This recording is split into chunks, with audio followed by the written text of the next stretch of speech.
안녕하세요. 김어준입니다. 박근혜 전 대통령이 출당됐습니다. 박 전 대통령은 탄핵됐고 법적 단죄도 피할 길이 없으며 재기 가능성 역시 없죠.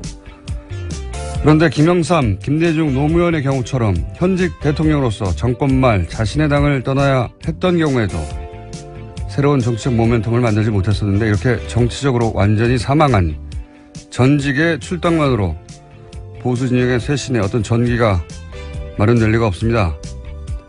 그럼에도 박 전 대통령 출당으로 바른정당 통합파가 명분을 얻었다 하는 식의 보도가 이어집니다. 명분이 되긴 뭐가 됩니까? 합쳐야 지방선거도 해볼 수 있고 정부 여당에 맞서 존재감도 보여줄 수 있으니까 아무것도 아닌 박근혜 탈당을 대단한 사건이라도 되느냐 하는 거 아닙니까? 친박 청산하고 보수가 재탄생하겠다던 거창했던 선언에 턱없이 모자란데도 명분이 된다고 언론이 같이 퉁쳐주니까, 정치의 연출에 언론이 같이 장단을 맞춰주니까 얼마나 정치하기 쉽습니까?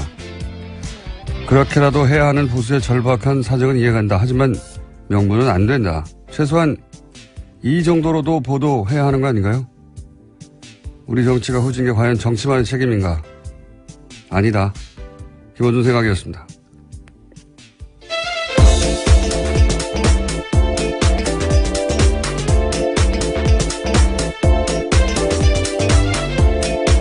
시사인의 김은지입니다.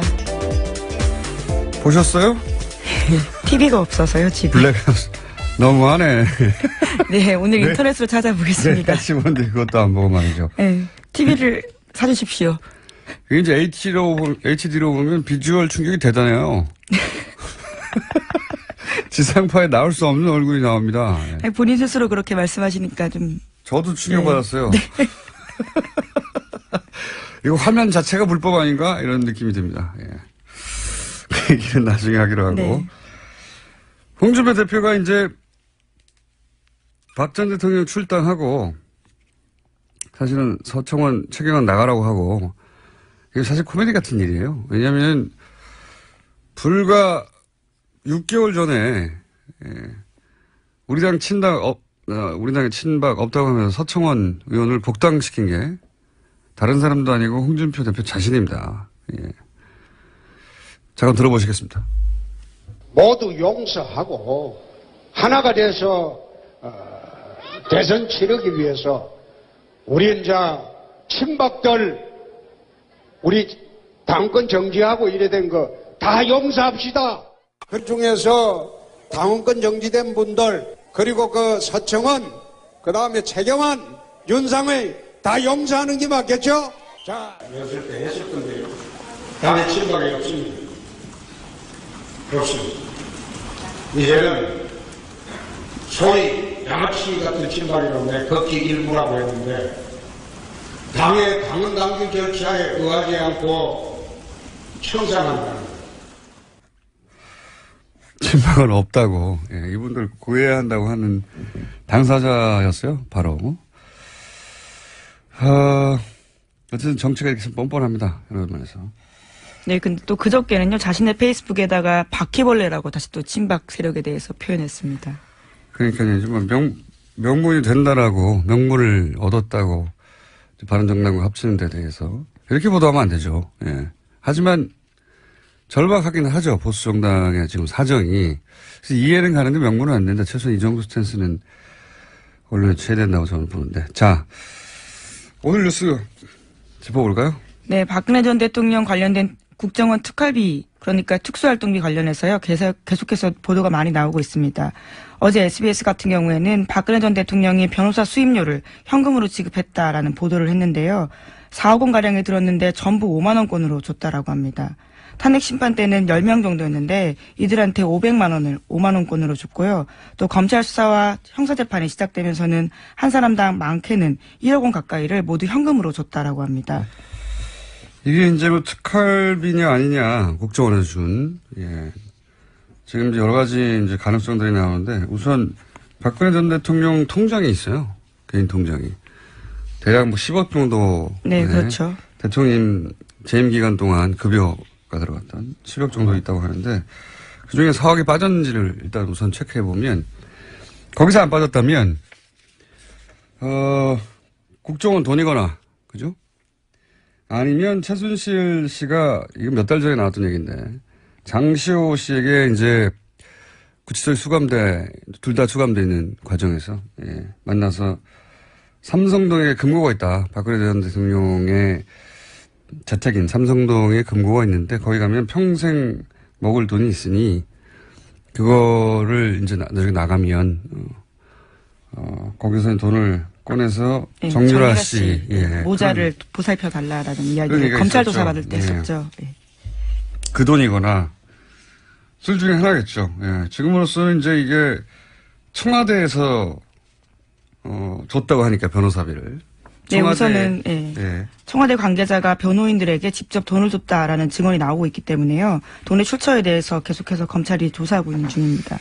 그러니까 청와대 직원이 나섰다는 점에서는 청와대에 있던 금고, 그러니까 국정원 돈, 특활비, 거기서 나온 게 아니겠는가 하는 가능성을 아마도 검찰도 따지고 있는 것 같아요. 이게 자유한국당에서는 이제 이전 정권들도 사실은 청와대에 비용이 모자라서 국정원에서 가져 썼다 이런 얘기 하잖아요. 근데 이게 그래서 관행이다라는 주장인 건데 설사 그런 관행이 있었다 하더라도 이번 경우는 관행이 아닌 게 청와대 재정은 총무비서관이 관정을 하고 출납은 실무 책임이 그 다음에 재무팀장이라고 있어요. 그 라인에. 근데 재무팀장은 지금 문제가 되고 있다고 하는 국정원 이 특활비의 경우에는 돈의 존재조차 몰랐다고 하거든요. 그렇게 진술하고 있습니다. 이게 만약에 관행으로 갖다 썼다면 그러니까 직원들 뭐 명절 떡값이나 경력금 등등 그런 식으로 청와대 운영에 쓰였으면 당연히 입출금을 알아야 되죠. 재무팀장이. 근데 재무팀장은 입출금을 하지도 않았던 정도가 아니라 그런 돈이 있는지조차 몰랐다고 그러는 거거든요. 그리고 그러니까 3인방과 대통령 정도만 존재를 알았기 때문에 그리고 그들끼리 나눠 썼다는 거 아닙니까? 3인방도 명절이면 뭐 3천만 원씩 받았다고 하는 진술도 나오고 청와대 운영과 무관한 거예요. 그 특활비가 관행이었다 하고 그 주장하고도 안 맞는 성격의 돈이었던 거죠. 네, 그와 관련된 정황들은 계속해서 나오고 있는데요. 이제까지 계속해서 봤다가 지난해 7월 달에 미르 관련된 재단 보도가 나오자 국정원에 상납 중단하라고 지시한 바가 있는데요. 또 그런데 2달 있다가는 다시 안봉근 비서관이 국정원에 연락을 해서 대통령이 돈이 부족하다고 한다. 대통령이 돈이 필요하니 돈을 보내라. 대통령이 지시다라는 말을 했다라고 합니다. 그래서 원래 보내던 돈에서요 2배를 올려서 2억 원을 줬는데요. 이 돈을 당시에 정호성 비서관이 가져갔고 정 전 비서관의 진술에 따르면요 이 돈을 박근혜 전 대통령 관사에 직접 줬다라고 합니다. 그러니까 이 돈은 3인방과 박근혜 전 대통령만 정확하게 알고 있었던 돈이고 그리고 3인방에는 명절에 3천만 원씩 줬다는 거고 3인방에 걔만 준 돈이 합쳐서 몇 억 된다는 것이고, 전체 중에. 자기들끼리 해먹은 돈인 겁니다, 이건. 네, 재임 기간에 그래서 강남의 아파트들을 다 샀다라는 보도도 나왔습니다. 그게 이 돈인지는 명확하게 지금 밝혀져 있는 상태는 아니지만, 자기들끼리 해먹은 돈은 확실한 거고요, 그리고 최순실이 여기 관여했을 가능성이 상당히 높아 보이는 그런 정황인 거죠. 그리고 그 외에 이 돈의 존재를 아는 사람은 아마도 배달 루트였겠죠. 대통령 관사에 갖다 줬는데 대통령이 그걸 들고 나갔을 리는 없지 않습니까? 누군가 전달해서 줬을 것이고 배달의 후보군으로는 또 몇 사람이 있어요. 이영선 전 경호관, 항상 가까이 있었던 윤전추 행정관. 이 두 사람은 특히 최순실과 연결고리이기도 하죠. 네, 직접 소개한 사람입니다. 최순실 씨가 추천해서요. 그 비서 3인방 중에는 정호성 전 비서관도 전 물망에 올라야 된다라고 생각이 드는 것이 최순실 씨와 지속적으로 통화하고 그러니까 라인 선상에 있었던 몇 명 없어요. 이영선, 윤전추, 정호성 직접 라인 선상에 있었던 사람은 이 후보군이 배달 루트 안에 들어가는 것 같고 그것보다 더 많은 사람에게 알렸을 리는 전혀 없다고 봅니다. 특히 이영선 전 경호관 같은 경우에는 대포폰을 70여 대 만들었다고 그렇게 보도가 있었죠. 생각해 보시면 휴대폰을 한 대 사서 개설을 하고 요금을 내요. 그럼 대당 아무리 못해도 50만 원. 그게 후진폰을 샀을 리도 없잖아요. 일부러. 50만 원도 적게 잡은 거긴 하지만 50만 원만 해도 3,500만 원입니다. 이걸 쓰면 비용이 나가죠. 당연히. 기본 요금만 해도. 기본 요금을 했을 리도 없을 것 같은데. 그러면 적어도 비용과 그러니까 휴대폰을 사는 비용, 개통하는 비용, 사용료 한 5천만 원 정도는 좋게 잡아야 됩니다. 적어도. 그것만 해도. 5천만 원을 자기 돈을 썼을 리 있습니까? 이영선 경호관이? 아마도 그 돈에 썼을 거고요. 그리고 최순실 씨가 대포폰 중에 일부러 사용했다는 보도도 분명히 있었죠. 최순실 씨가 적어도 대포폰 관련해서라도 그 돈에 일부러 사용한 거는 거의 분명해 보이는데 그 사이에 심부름꾼들 찾는 게 이 사안의 핵심인 것 같습니다. 자, 이 정도면 분명히 개인적으로 쓴 돈이거든요. 여기에 대해서 박근혜 전 대통령이 한 얘기도 있습니다. 최근 지적된 특수활동비의 개인적 사용이라든가 사회 지도층의 부패 불감증이 우리 사회에 만연해 있다는 것을 여실히 보여준 사례입니다. 이런 묻지마 예산, 눈먼 돈 관행이 반드시 근절되도록 본인의 사건에 대해서 본인이 논평하는 것 같지 않습니까? 예, 그래서 인터넷에 박적박이라고요. 박근혜 전 대통령의 적은 박근혜다 이런 이야기가 있습니다. 보니까 관련된 사안들에 정확하게 해당되는 멘트를 참 많이 그렇죠. 과거했습니다. 자, 이 특활비 관련된 뉴스가 굉장히 많이 나와서 한 번에 묶어서 지금 네, 정리해서. 그래서 이영선 경호관 같은 경우에는 검찰이 나오라고 출석을 요구했는데요. 지금 거부하고 있는 중이라고 합니다. 강제 구인하겠죠. 네. 아마도. 네, 이재만 전 비서관 같은 경우에는 이영선 전 행정관한테 돈 줬다라는 취지의 진술도 했다고 하거든요. 그렇기 때문에 나와서 반드시 이야기를 해야 될 것으로 보입니다. 그러니까요. 소위 이제 휴대폰을 닦아줬던 처음에 우리가 잊지 못하는 장면. 그렇죠. 최순실 씨에게 휴대폰을 몸으로 닦아서 건네준. 공손하게 건네준. 예, 이영선 행정관이 사실상 최순실의 수행을 했고 비선 의료진들의 출입, 기치료 아줌마의 출입 등등을 담당했던 소위 이제 박근혜 전 대통령의 비밀에 가장 가까이 있었던 그리고 최순실 씨와 가장 가까이 있었던 중간 인물로 배달 루트일 가능성이 상당히 있죠. 예, 그러니까 안 오는 거겠죠? 네, 여전히 지금 구치소에 있는데요. 1심에서 유죄받고 징역 1년 나왔는데 법정 구속 중입니다. 그렇기 때문에 구인할 수 있는 상황이기 때문에요. 구인이 가능합니다. 그럼 박근혜 전 대통령의 경우에야 여러 가지 부담감 때문에 강제 구인을 못하겠지만 이 경우는 강제 구인하겠죠. 당연히. 자, 여기까지가 주말 내내 나왔던 국정원 특활비 관련된 뉴스 몇 가지 묶어서 얘기한 거고요. 다음 뉴스는요? 네, 다스와 관련된 소식도 있습니다. 2009년에 이명박 전 대통령이 본인 소유의 빌딩인 영포 빌딩을요, 자신이 만든 청계재단으로 넘겼습니다. 그런데 이 재단의 건물 입주사 가운데 유일하게 월세를 안 내는 회사가 있거든요. 거기가 바로 다스의 자회사인 홍은 플래닝이라는 곳입니다. 어제 JTBC가 보도했습니다. 청계재단은 이명박 전 대통령과 상관없는 사실은 기부했으니까요. 목적 사업에만 돈을 쓸 수 있는 재단인데, 그 재단이 이제 본인 이명박 전 대통령은 누구하고도 자기하고 상관없다고 하는 다스의 자회사를 거기에 들여서 지금 10년 가까이 무료로 건물을 쓰게 하고 있다. 네, 강남의 핵심적인 자리인데요. 거기서도 월세를 전혀 받지 않았다라고 합니다. 특수관계가 자꾸 드러나는 거죠. 자, 그런 보도들이 있고요. 또 다른 뉴스는 뭐가 있습니까? 예, 또 이 빌딩과 관련된 뉴스가 하나 더 있는데요. 2008년에 BBK 특검 검사팀 중에서 한 명인 특검보가 이 사무실에 특검이 해산한 지 2달 만에 들어가 있다라는 보도도 있습니다. 자신이 특검했던 대상이 소유하고 있는 건물에 들어가서 사무실을 차렸다는 거 아니겠습니까? 이건 바로 진짜 거의 직후더라고요. 이러면 안 되는 거죠. 그러니까 특검과 이명박 전 대통령과 특별한 관계가 아니었나 의심하게 하는 이런 뉴스가 이제 10년 만에 나오는군요. 10년 전 일인데. 다음 뉴스는요? 네, 또 이명박 정부 청와대가 전용 회선을 깔아놓고 노무현 정부의 대통령 기록물을 수시로 열람했다라는 보도가 있습니다. 특히 2007년 남북 정상회담과 관련해서 NLL 포기 발언으로 한창 논란이었었는데 그때 회담 자료를 들여다봤다라는 겁니다.